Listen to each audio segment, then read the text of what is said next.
నల్లగొండలో జరిగిన కాంగ్రెస్ నిరసన దీక్షలో గందరగోళం నెలకొంది. రాహుల్ గాంధీపై అనర్హత వేటును నిరసిస్తూ ఆందోళన కార్యక్రమాలు చేయాలని హైకమాండ్ పిలుపునిచ్చిన విషయం తెలిసిందే. అదే నిరసన కార్యక్రమంలో నేతల పోరు బహిర్గతమైంది. క్లాక్ టవర్ సెంటర్లో ఎంపీ కోమటిరెడ్డి వెంకటరెడ్డి వైరి వర్గం నిరసన దీక్ష చేపట్టింది. దాంట్లో చెరుకు సుధాకర్ ప్రసంగిస్తున్న క్రమంలో కొంతమంది కోమటిరెడ్డికి మద్దతుగా నినాదాలు చేశారు. కోమటిరెడ్డి నాయకత్వం వర్ధిల్లాలి అంటూ నినాదాలు హోరెత్తాయి.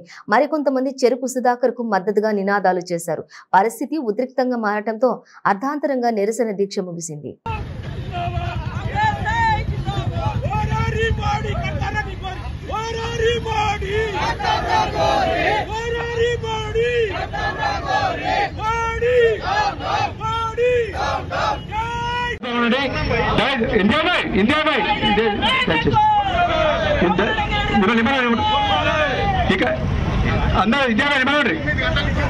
భయ్యా ఇది పేపర్ చూస్తున్నారు, దయచేసి ఇంటేజ్ భాయ్